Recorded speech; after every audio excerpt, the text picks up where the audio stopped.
¿cómo están? Ya saben, 11:30 de la noche, tienen que estar mirando día de cierre. El propio Tinelli tuvo que cambiar el horario del programa. Llamó a Sori y le dijo, no quiero salir los miércoles para que estos pibes les pueda ir bien y la gente los mire, pues si no, todo el mundo está mirando a otro lado.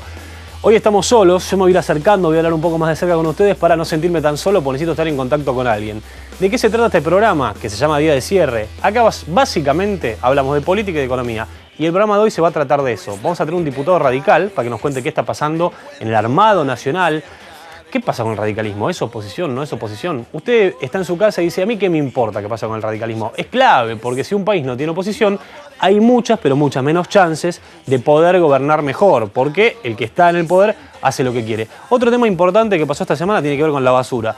Si usted vive en la ciudad o nos está mirando en algunos municipios del conurbano, posiblemente amaneció y vio que estaba todas las esquinas de las calles atestadas de bolsas de basura. ¿Qué es lo que está pasando? El lugar donde va toda la basura de la ciudad de 28 municipios se llama SEAMSE. Ese lugar tiene vida corta, se termina en 2013. Más o menos en abril de 2013, a los primeros meses de 2013, va a cerrar, no va a haber más lugar. Hay 6.000 toneladas que manda todas las semanas, todos los días, la ciudad y que ya no van a poder llegar más. ¿Cómo se va a resolver el problema? Hay que expandir el SEAMSE. Imagínense que el tamaño del SEAMSE es como un barrio pequeño. Son 450 manzanas. Se necesitan, parece que fueran dadores de sangre, pero se necesitan 180 más, entre 180 y 240. ¿Quién tiene que aprobar el pedido de expansión del SEAMSE? El Gobierno Nacional. El Gobierno Nacional por ahora no lo quiere aprobar porque dice, no queremos que manden más basura al SEAMSE, queremos que reduzcan la cantidad de basura que mandan. ¿De qué se trata eso? De la ley de basura cero. ¿Cuál es el conflicto de hoy? Que todos los empleados del SEAMSE dicen, bueno, si va a cerrar el SEAMSE, nosotros nos quedamos sin trabajo.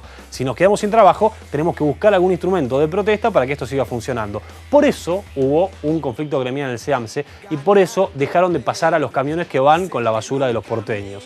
Usted, que está en su casa, posiblemente no se da una idea que la cáscara de banana que saca a la noche en una bolsita que la deja en la puerta de su edificio, a las horas ya está en el SEAMSE. La ciudad no tiene capacidad de acopio de la basura. Todo lo que se genera en un día va a parar ese mismo día al SEAMSE. Eso quiere decir que un paro del SEAMSE implica que la ciudad colapse en un par de horas. Y ese colapso, atravesando los días, implica que se necesiten muchos más días para recuperar. Por eso, recién el problema se va a solucionar, si todo termina en paz hoy, miércoles, se va a resolver hacia el fin de semana. Pero ¿qué pasó esta mañana? Los gremialistas dijeron, no, acá no nos importa las medidas judiciales, no nos importa la conciliación obligatoria que dictó el Ministerio de Trabajo, vamos a seguir protestando porque queremos que la fuente de trabajo se garantice. Así que el problema va a seguir. Esto obviamente es muy molesto porque usted está caminando por su barrio, viva en el sur, en el norte o en el centro de la ciudad y ve bolsas de basura por todos lados. Genera malestar visual, genera basura, genera animales que empiezan a caminar por ahí y obviamente no podemos vivir tapados de la basura, pero es un conflicto que de acá hasta el año que viene se va a repetir. Sobre todo porque, señora, señor, nene, joven, porque el año que viene hay elecciones. ¿Qué mejor para molestar a una gestión que llenar la ciudad de basura? Eso molesta a cada uno de los vecinos. Si usted levanta encuestas y golpea la puerta de la casa de alguien y le pregunta qué le molesta, lo que más le molesta es la inseguridad. Después el tránsito y muy posiblemente venga la basura después. Así que ese es uno de los grandes problemas que nos está preocupando a todos. Otro gran inconveniente que nos golpea a 3 millones de tipos todos los días es el quilombo que hay en el subte. Para hablar mal y pronto, y pues estoy haciendo un curso de francés todas las noches. ¿De qué se trata el problema que hay en el subte? Que está en un limbo. El subte históricamente fue de la Nación. El año pasado se dijo, a través de un proyecto de ley que se aprobó en el Congreso, que iba a pasar a la ciudad. La ciudad dice eso, lo tenemos que ratificar nosotros en la legislatura, y no pasó. ¿De quién es el subte hoy? No se sabe. La justicia no puede fallar en esto. Una instancia que podría fallar en este tema es la Corte Suprema, todavía no se metió. De todos modos, un fallo de la Corte Suprema llevaría años, así que el problema no se va a solucionar. En el medio, ¿qué pasa? ¿Usted se acuerda que hace un par de semanas, un poquito más de un mes y medio, hubo una gran protesta gremial? El subte no funcionó durante varios días. ¿Por qué? Porque los gremios estaban pidiendo una paritaria, como pasó con todos los gremios, como pasó con Moyano, con los panaderos, con todo. ¿Qué dijo la empresa? Nosotros no tenemos plata para aumentos. ¿Por qué? Porque el modelo para sustentar el subte son los subsidios, que es gran parte del sostén del sistema de transporte de este país. ¿Quién paga los subsidios? ¿Quién los paga? Los paga el Gobierno Nacional y el Gobierno de la ciudad.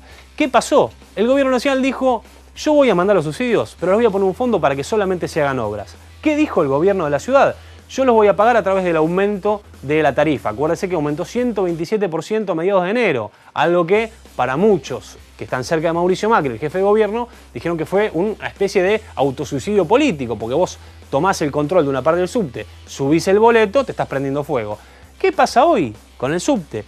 Después de ese aumento del subte, se produjo una reducción de la cantidad de gente que viaja en subte. Esto es muy claro. Si vos pagás 1,25 el colectivo y pagás 2,50 el subte, vas a tratar de buscar los mecanismos para viajar en el transporte más barato. 200.000 personas menos por día viajan. Un 20% más o menos viajan por día en el subte de el 1.100.000, 1.200.000 personas que viajan. Hay menos recaudación, hay todo un tema con los subsidios que no se sabe bien a dónde están, quién los paga, quién los tiene. Alguno dice que está en un banco, otro dice que está en otros. Y la empresa, ¿qué dice? No tengo la plata, no voy a poder arreglar los vagones. ¿Cuál es el otro problema que hay? Los vagones salen caros, arreglar un vagón es muy caro. La empresa dice, apenas tengo plata para pagar los salarios, que encima en agosto hay una protesta gremial. Entonces la empresa también dice, bueno, no son tontos los de Metrovías. ¿Qué dicen? Vamos a hacer una cosa, los vagones que están flojitos de papeles, que no se puede garantizar la seguridad, algo que ya se venía diciendo y que nadie reconocía, los vamos a dejar de lado. 20 vagones de 100 y pico que hay están fuera de circulación. El 22% de todos los vagones que circulaban un día no funcionan más. ¿Eso qué quiere decir? Que el subte viene cada más minutos. La empresa dice que viene cada 3 minutos y medio, como mucho cada 4, mentira. Cualquiera que viaje sabe que el subte viene cada 7, 8 minutos. Y en las horas pico viene un poquito más rápido. ¿Cómo termina todo esto? No se sabe. A mediados de agosto va a haber otra paritaria del gremio que van a pedir más plata. La empresa dice que no tiene plata, así que posiblemente todo esto se vaya complejizando. La basura, el subte y el tema del dólar. Pero para el tema del dólar yo no les voy a hablar porque la verdad no soy quien, no entiendo nada, no tengo una casa de cambio, no soy economista y me cuesta creer todo lo que están diciendo los medios. Así que vamos a tener acá 2 economistas que nos van a explicar cómo invertir y qué hacer con el dólar. Pero ¿cuándo vamos a ver todo eso? Después de los auspicios. No se vayan.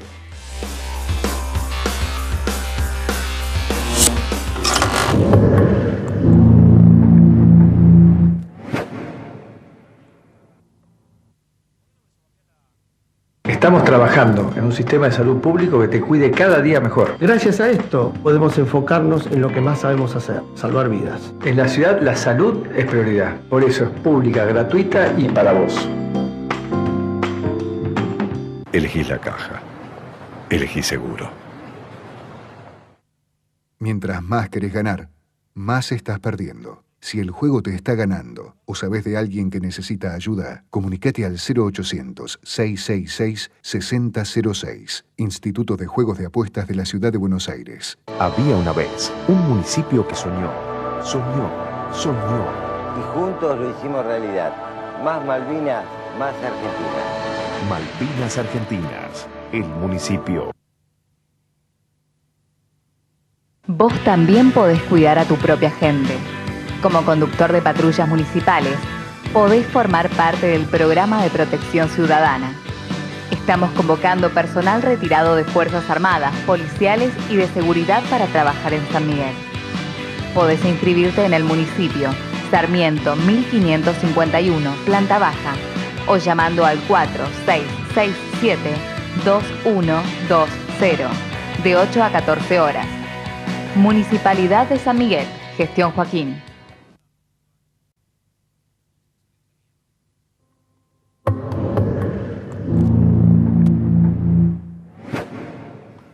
Bueno, seguimos en día de cierre, ya les anunciamos al principio en ese comienzo bíblico que hicimos y los aburrí, les pido disculpas, pero tenía ganas de hablar. Vamos a hablar hoy de política y de economía, esta es la parte política. Tenemos al diputado Miguel Base, que es de la UCR, para contar un poco qué está pasando con la oposición. ¿Cómo le va, Miguel? Bien, gracias. ¿Qué le pasa a la oposición? Porque a mí me interesa contar esto para la gente, digamos. Uno ve la tele y lo que ve son anuncios oficiales versus algunas tibias críticas que hace la oposición. ¿Hay alguna explicación lógica y concreta por la cual casi no hay oposición? Bueno, yo tengo que decir que creo que no es así. No es así. Creo que no es así. Lo que ocurre es que desde la oposición en general, en particular nosotros del radicalismo, tratamos de tener una actitud responsable.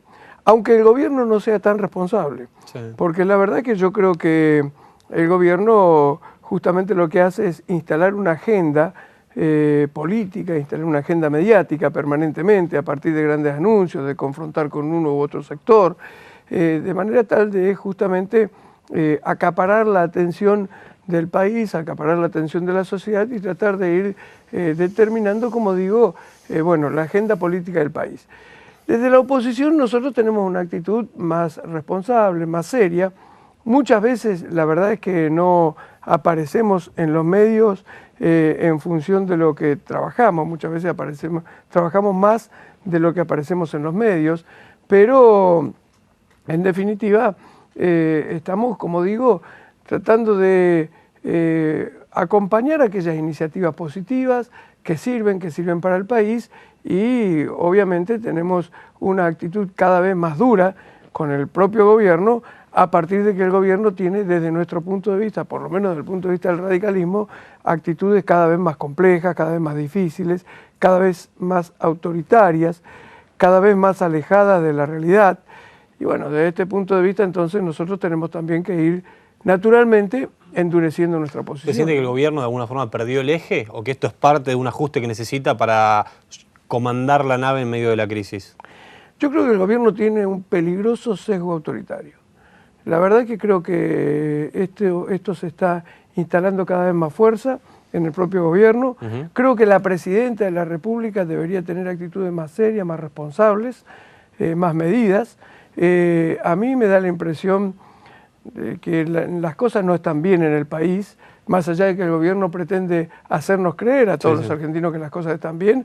Lo cierto es que tenemos un elevado índice de inflación, mucho aumento de precios en la canasta familiar, además de la inflación en general, mucho aumento en la canasta familiar y mucho aumento de precios en los barrios. Esto significa que a la gente menos pudiente, al asalariado, le cuesta cada vez más llegar a fin de mes. Tenemos una situación comprometida en las economías regionales. La verdad es que las economías regionales en la Argentina están cada vez peor. Lo que está bien en la Argentina es todo lo que depende de, bueno, la producción de la pampa húmeda, digamos, la soja, el trigo. Bueno, el trigo tiene sus problemas generados por el propio gobierno. Por eso, a mí me parece que las cosas no están bien en la Argentina. Estamos en una situación que se puede llegar a poner cada vez más compleja si el gobierno no actúa con más seriedad y con más responsabilidad. Es decir, que desde el punto de vista económico, me parece a mí que la situación es mucho más compleja de lo que parece. Y puede llegar a agravarse en la medida en que el gobierno no reaccione y actúe con responsabilidad. Y desde el punto de vista político también es compleja la situación. Es compleja porque estamos con un gobierno que no quiere buscar consensos, que no le interesa buscar consensos, que entre encontrar un consenso o imponer una decisión prefiere imponer una decisión, que prefiere ser autoritario. Y bueno, estas situaciones nos llevan a momentos muy complejos. Lo que ha ocurrido, por ejemplo, entre la provincia de Buenos Aires y el gobierno nacional es muy grave. La verdad es que esto tiene que ver... Espere que lo interrumpa un poco. Sí, ahora vamos al tema provincial. Le voy a pedir que sea sincero. Sí. Cuando escuchó que un ex vicepresidente anunció que iba a volver a ser diputado y que tenía ganas de volver a la política. Estamos hablando de Cobos, que esta semana dijo, en Twitter, quiero ser diputado. ¿Qué pensó? Bueno, a mí me parece bien. ¿Le parece bien? A mí me parece bien. Yo creo que todos... ¿Se puede ser vicepresidente de Cristina y ser diputado por el radicalismo? Bueno, ¿Con 2 años de diferencia? ¿Sin el más mínimo repudio social? Yo creo que el grave error de Cobo fue justamente ser vicepresidente de Cristina. Él era un hombre que pertenecía a la Unión Cívica Radical. Un día creyó, como creyeron tantos, en este proyecto, en esta propuesta que hacía Néstor Kirchner en ese momento, que el kirchnerismo le planteó a distintos dirigentes políticos, incluso a dirigentes gremiales, que creyeron en esa propuesta, y la verdad es que incluso creyeron en ese momento. El discurso de Cristina era que iban a mejorar la institucionalidad. Sí, claro. Bueno, creyeron en todo eso. Vino lo que vino la realidad. Después llegó lo que efectivamente era, y Cobos tuvo un enfrentamiento con el gobierno y en definitiva terminó absolutamente enfrentado con el gobierno. Yo creo que él cometió un gravísimo error, al sumarse al proyecto, en acompañar esa propuesta.